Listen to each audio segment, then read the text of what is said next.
Topic हम लोग शुरू करते हैं कुछ नए तरीके से आज। तो यहां पर हमने देखा था कि हाउ टू प्रोड्यूस साउंड। तो हमने देखा है इस चैप्टर में, जैसे आपने यहाँ एक इमेज देखी है कि कोई एक मेटल या प्लास्टिक का कोई एक क्या ले लेना है, यहाँ पे रूलर बोलते हैं, या फिर मेटेलिक स्ट्रिप ले लेना है और उसको वाइब्रेट करना है।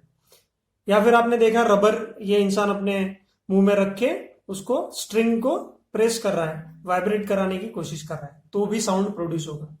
तो हमने ये तो कंक्लूजन कर लिया यहां पर देखकर कि वाइब्रेटिंग बॉडीज साउंड प्रोड्यूस करती है, ठीक है। और यहां पर बहुत सारे, जैसे वाइब्रेटिंग ब्लेड बोला है यहां पर, ठीक है, या वाइब्रेशन के बिना हम क्या कर सकते हैं, साउंड प्रोड्यूस नहीं कर पाएंगे। जैसे ह्यूमन बीइंग ने यहां पे देखा है कि ऑसिलेशन हो रहा है, ऐसा पेंडुलम आगे पीछे ऐसा घूमता है।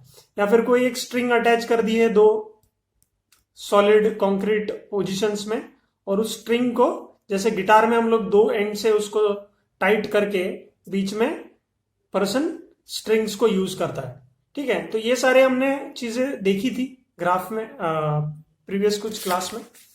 तो हमें ये समझ में आया था कि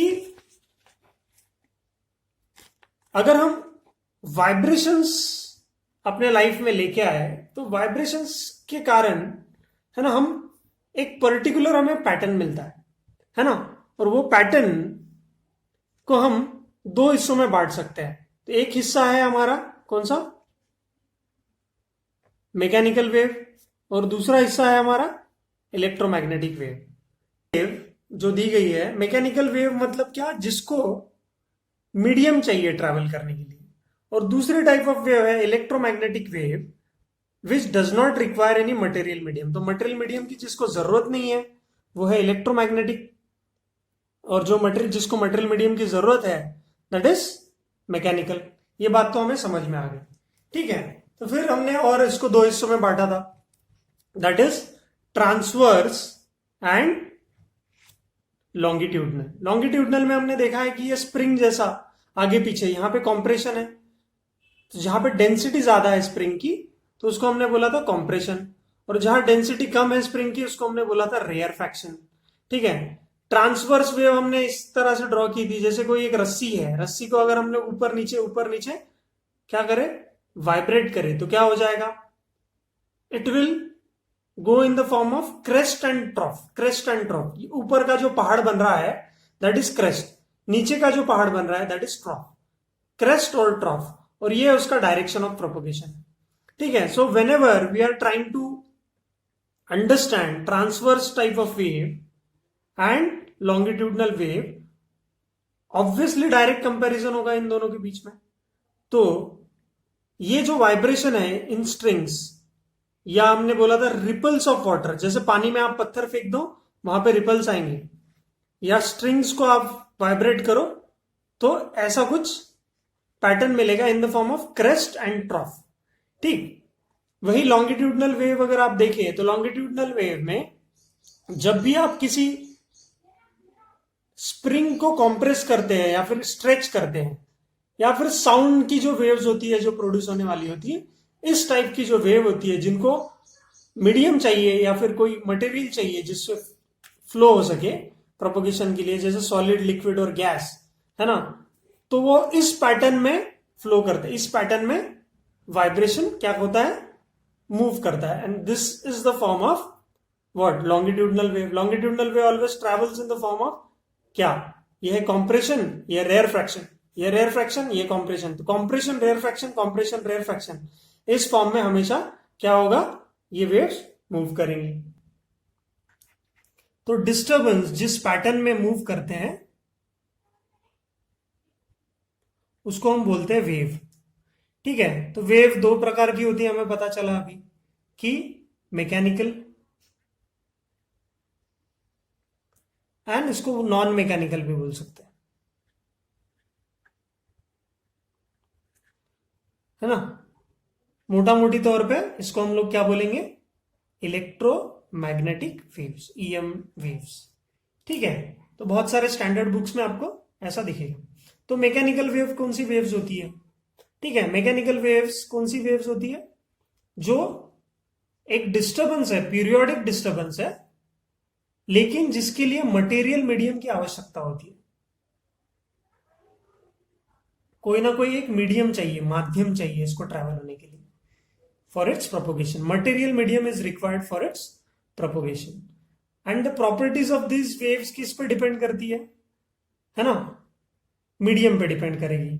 तो इसीलिए इनको और एक नाम दिया गया है मैकेनिकल वेव्स को, इलास्टिक वेव्स। इलास्टिक वेव्स क्योंकि सॉलिड में अच्छी तरह से जाएगी या लिक्विड में जाएगी या फिर गैसेस में जाएगी, ये सारे फैक्टर्स उस पर डिपेंड करता है। ठीक है, इसलिए इसको इलास्टिक वेव्स भी बोला जाता है। तो इलास्टिक वेव्स का एग्जांपल क्या है? जैसे पानी के ऊपर रिपल्स आना, वाटर वेव्स। ठीक है, या फिर जो गिटार के हम लोग स्ट्रिंग्स स्ट्रेच करते हैं, उनको हम लोग लेके जाते हैं, तो स्ट्रिंग। ठीक है, और क्या हो सकता है ना? साउंड भी। साउंड, हम कानों के पर्दे, कान का पर्दा जब तक वाइब्रेट नहीं होगा, हिलेगा नहीं, तब तक हमें साउंड सुनाई नहीं देगा। तो डिस्टरबेंस हो रहा है, लेकिन एक पर्टिकुलर पैटर्न में डिस्टरबेंस हो रहा है ना? ऐसे टाइप ऑफ वेव्स को हम मैकेनिकल वेव्स बोल रहे हैं। फिर जैसे हमने देखा कि मैकेनिकल वेव्स को हमने दो हिस्सों में बांटा है। कौन से हिस्सों में बांटा है?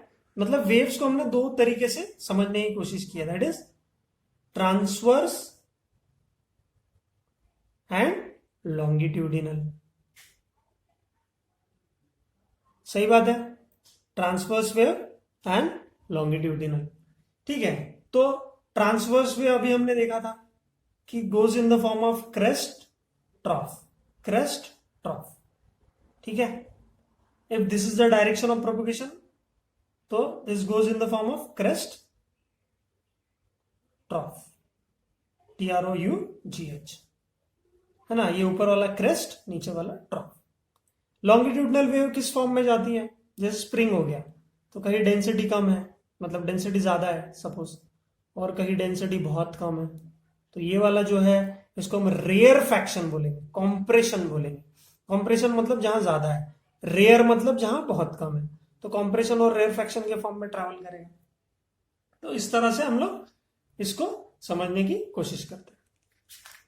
ठीक है, तो हर एक वेव के साथ जुड़ी हुई हम पैरामीटर्स या उसके कैरेक्टरिस्टिक्स हम जानने की कोशिश करते हैं, बहुत ही इंपॉर्टेंट है। तो पहले तो वेव के साथ जुड़ी हुई टर्मिनोलॉजी हमें पता होनी चाहिए। ठीक है, चलो नेक्स्ट टॉपिक में देखते हैं कि वेव टर्मिनोलॉजीज, क्या बोल रहा हूं मैं? वेव टर्मिनोलॉजीज, वेव के साथ जुड़ी हुई चीजें। तो बहुत बढ़िया तरीके से हम समझ पाते हैं ट्रांसवर्स वेव को और उसके साथ जुड़ी हुई टर्मिनोलॉजीज को। जैसे देखो कि मैंने बोला कि ये क्रेस्ट है, ये ट्रॉफ है, ये क्रेस्ट है, ये ट्रॉफ। ठीक है, ये टाइम एक्सिस है और यहां पर चीजें होंगी। तो एक क्रेस्ट ऊपर का पहाड़, एक ट्रॉफ नीचे का पहाड़, ये हो गया क्रेस्ट, ये हो गया ट्रॉफ। एक क्रेस्ट और एक ट्रॉफ मिला के एक वेव बनता है, मतलब एक वेव की लेंथ बनती है। तो यहां से लेके अगर मैं इसको डायग्रामेटिकली रिप्रेजेंट करूं, तो ये एक वेव बनेगी। क्या बनेगी? One wave. ठीक है, एक वेव बनी। अब इस वेव की लेंथ, अब ये पूरी वेव है, तो एक वेव यहां तक, यहां से हम लेके जाएंगे यहां तक, तो दो वेव्स बन गई। ठीक है, तो फिर वेव तो इसके ऊपर भी जा सकती है, इसके मतलब ज्यादा वाइब्रेट भी हो सकती है, ऐसे भी निकल सकती है, कभी छोटी भी निकल सकती है। देखा होगा आपने समंदर में, कभी बड़ी वेव कभी छोटी वेव। तो जो वेव जितना ऊपर जाएगी, हम लोग बोलते हैं उसका एम्पलीट्यूड उतना ही बड़ा है। तो हम इसके साथ जुड़ी हुई टर्मिनोलॉजीज को समझने की कोशिश करते हैं। वेव टर्मिनोलॉजीज क्या है amplitude of the wave, amplitude क्या है, denoted by A, capital A या स्मॉल ए। तो जितना ज्यादा उछलेगी ये वेव उतना ज्यादा एम्पलीट्यूड है ना। तो ये uh that is the perpendicular vibration. जैसे हमने देखा था कि ट्रांसवर्स वेव का वाइब्रेशन कैसा होता है, perpendicular to the direction of propagation. ये हर एक वेव परपेंडिकुलर है एक दूसरे के साथ, है ना। हर vibration is perpendicular to the direction of propagation ऐसा है राइट साइड में, और हर एक जगह पर परपेंडिकुलरली वाइब्रेट कर रहा है पार्टिकल, ठीक है। So this is what your wave. तो ये एक वेव हो गई, एम्पलीट्यूड ऑफ वेव हो गया कि जितना ज्यादा ऊपर उछलेगा उतना ज्यादा एम्पलीट्यूड होगा। तो दिस इज द एम्पलीट्यूड। तो ये एक वेव की जो लेंथ है उसको हम लोग बोलते हैं वेव लेंथ,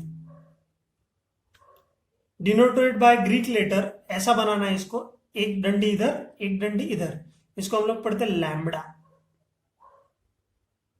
ग्रीक लेटर है, जैसे एबीसीडी हम लोग पढ़ते हैं इंग्लिश लेटर्स, वैसे ग्रीक लेटर है लैम्बडा, ठीक है। ये एक आप बात ध्यान में रखिए।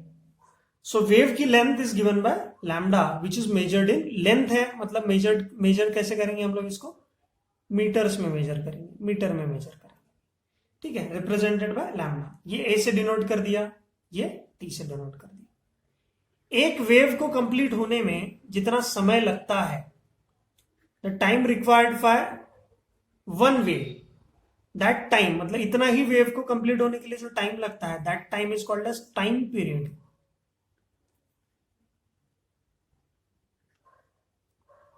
टाइम पीरियड लगता है इसको टाइम पीरियड बोलते हैं, denoted by capital T, T से डिनोट करते हैं, ठीक है। समझ में आई बात। तो हमने क्या क्या पढ़ लिया, amplitude of the wave, time period represented by capital T, तीसरा इज वेवलेंथ, वेव की length is wavelength represented by lambda, है ना।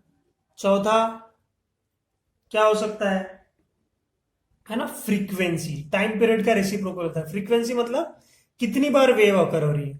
सपोज एक वेव ऑकर हो रही है, ये 3 वेव आ गई उतने ही टाइम में, और यहां पर 1 2 3 4 ऐसे 5 वेव्स आ गई। तो इस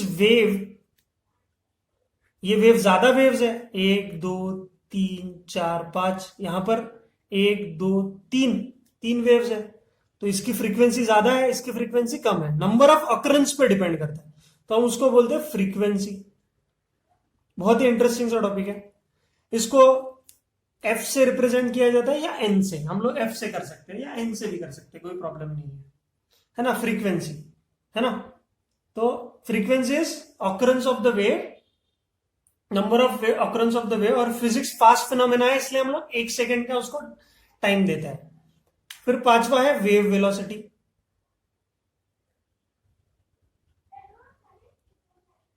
रिप्रेजेंटेड बाय वी, वेलोसिटी है तो वी से रिप्रेजेंट कर देंगे, ठीक है। तो हमने क्या 5 पैरामीटर्स डिस्कस किए कि we have amplitude, time period, wavelength, frequency, wave velocity, है ना। तो वेलोसिटी का रिप्रेजेंटेशन कैसे करेंगे, वेलोसिटी का मतलब क्या होता है, लेंथ मतलब wavelength upon time period. Length upon time होता है ना, कहीं पे भी वेलोसिटी निकालो मतलब डिस्प्लेसमेंट अपॉन टाइम वेलोसिटी होता है। यहां पे वेवलेंथ डिवाइडेड बाय टाइम मतलब हो जाएगा लैम्बडा डिवाइडेड बाय टी। क्या हो जाएगा, लैम्बडा डिवाइडेड बाय टी, ठीक है। तो ये रिलेशनशिप है इसके बीच में, है ना। तो जब भी वेव में बोलू, वेव को मैं डिफाइन करूं, तब मैं क्या बोलना चाह रहा हूं कि we have wavelength, we have time period, इस वेव का जो लेंथ है दैट इज वेवलेंथ, इस वेव को अकर होने के लिए जितना टाइम लगा दैट इज टाइम पीरियड। ये वेव कितना उछला, कम उछला तो कम एम्पलीट्यूड, ज्यादा उछला तो ज्यादा एम्पलीट्यूड। ठीक है, ऐसे कितनी वेव्स आई 1 सेकंड के अंदर, तो हो जाएगा फ्रीक्वेंसी। ठीक है, और उसकी वेलोसिटी निकालना है तो हम क्या करेंगे, wavelength divided by time period. ठीक है, समझ में आ रही है बात। तो ऐसे ही पैरामीटर्स पे ये सारी चीजें वर्क करती है। तो ये है वेव की टर्मिनोलॉजीज, वेव से जुड़ी हुई टर्मिनोलॉजीज।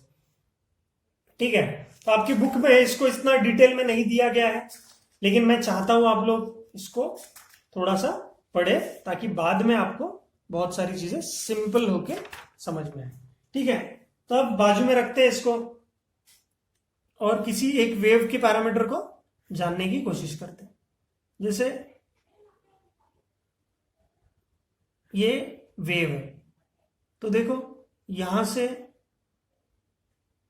यहां तक एक वेव, यहां से यहां तक दूसरी वेव। तो इसके साथ साथ जो पैरामीटर जुड़े हुए हैं वो हम लोग देख सकते हैं। जैसे मैं एक एग्जांपल लेने की कोशिश कर रहा हूं, है ना, वेव के थ्रू, कि यहां से यहां तक कुछ लेंथ दिया होगा, चलो 1 मीटर, यहां से यहां तक 1 मीटर। तो ये 1 मीटर मतलब टोटल पूरे वेव की वेवलेंथ कितनी हो गई, lambda is equal to 2 metre wavelength, है ना।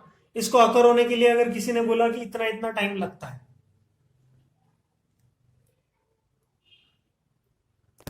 चलिए थोड़ा इंप्रूव्ड वर्जन में क्वेश्चन देखते हैं। तो एक ऐसा वेव दिया हुआ है आपको, जिसका आपको एम्पलीट्यूड दिया हुआ है यहां पर 0.2 मीटर, और यहां पर कितना होगा, -0.2 मीटर होगा। 0.2 दिया हुआ है, 0.2। और यहां पे टाइम एक्सिस है, ये टाइम टी है, सेकेंड्स में दिया हुआ है। यहां पर एम्पलीट्यूड दिया हुआ है डिस्प्लेसमेंट का। तो एक वेव अकर हो रही है 1 मीटर में, मतलब एक वेव की लेंथ है 1 मीटर, इसकी 2 मीटर, यहां तक जाएंगे तो 3 मीटर, मतलब ये टोटल डिस्टेंस कितना हो गया, 3 मीटर। तो अब इन पांचों टर्मिनोलॉजी जो हमने अभी पढ़ी है, वो उसके बेसिस पे आपको आंसर देना है कि यहां से एक वेव को अकर होने के लिए 0.5 सेकेंड्स लगते हैं, यहां से यहां जाने के लिए ऑब्वियसली फिर 1 सेकेंड लगेगा, यहां से यहां जाने में 1.5 सेकेंड लगेगा। तो इस ग्राफ को या फिर इस वेव को देखकर आपको बताना है कि एम्पलीट्यूड क्या था इसका। तो पहला क्वेश्चन है एम्पलीट्यूड क्या होगा, बताइए। पहला क्वेश्चन है एम्पलीट्यूड कितना होगा, ये इतना उछल रही है यहाँ पे, तो एम्पलीट्यूड कितना होगा, नीचे भी इतना उछल रही है 0.2 तक, तो एम्पलीट्यूड क्या होगा, +-0.2 मीटर होगा। दूसरा क्वेश्चन पूछा गया है what will be the value of wavelength, wavelength क्या होगी। तो पहला क्वेश्चन पूछा एम्पलीट्यूड, दूसरा क्वेश्चन पूछा है कि उसका वेवलेंथ लैम्बडा, उसका वैल्यू कितना होगा। तो पूरी वेव का देखा जाए तो 3 मीटर्स हो रहा है, और एक वेव का लैम्बडा अगर पूछा जाए, वन वेव का, एक वेव का, तो कितना आ रहा है, 1 मीटर। सही है ना। पूरी वेव का कितना आया, 3 मीटर। समझ में आ रही है ना बात। तीसरा क्वेश्चन अगर आपको पूछा कि calculate the time period, time period मतलब कैपिटल टी से दिया जाता है, मतलब क्या था, time for occurrence of one wave, एक वेव होने के लिए कितना टाइम लगा। तो ये टाइम एक्सिस है, 0.5 सेकेंड एक वेव को होने के लिए लगा, फिर दूसरी वेव जब पहुंची तो 1 सेकेंड हो गया था, तीसरी वेव जब पहुंची तो 1.5 सेकेंड हो गया था। तो टाइम पीरियड मतलब एक वेव को गुजरने में कितना समय लगा, दैट इज कितना दिया हुआ है, 0.5 सेकेंड। तो ये हो गया अपना टाइम पीरियड, तीसरा पैरामीटर। चौथा फोर्थ पैरामीटर क्या है, frequency. Frequency is denoted by F, और फ्रीक्वेंसी के लिए हमेशा आप याद रखिए it is always reciprocal of time period. एक वेव को अकर होने में कितना समय लगा और उसका एग्जैक्टली रेसिप्रोकल, तो कितना हो जाएगा 1/0.5, तो कितना हो जाएगा ये 10 डिवाइडेड बाय 5, तो ये उतना हो जाएगा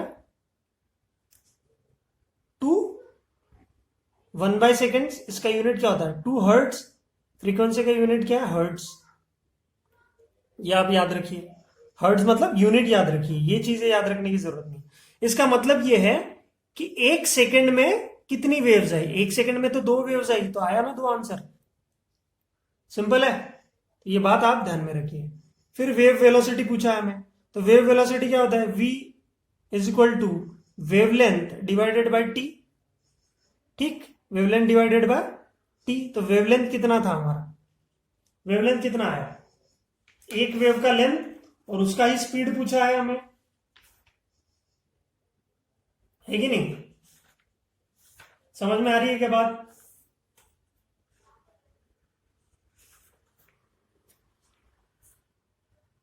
एक ही वेव और उसका ही, तो कितना है, एक का एक वेव इज 1 मीटर, तो 1 मीटर लिख दें यहां पे। टाइम पीरियड होने का उसका कितना है 5, तो यहां पे लिख जाएगा 10/5, तो कितना आ जाएगा 2 मीटर पर सेकेंड, ये पूछा गया था हमको। ठीक है, तो वेव की वेलोसिटी भी आ गई। तो we have from this wave amplitude, wavelength मतलब एक वेव का length that is 1 metre, time period is 0.5 second, 0.5 seconds लगते हैं एक वेव को कंप्लीट होने में। Frequency, number of occurrence of wave in, number of occurrence in 1 second, तो कितने 2 वेव्स आ रहे हैं, तो 2 hertz. And wave velocity that is lambda by T, तो 1 बाय, तो lambda is 1 metre, time period is 0.5, तो यहां पे इसको कैलकुलेट करेंगे तो 2 मीटर पर सेकेंड ये वैल्यू आएगा। समझ में आ रही है बात? So this was all about your class for today. ठीक है, इसको आप अच्छे से पढ़िए, है ना, और इसके रिलेटेड मैं जो भी इंफॉर्मेशन है इसमें डाल दूंगा। ठीक है, चलो, थैंक यू सो मच।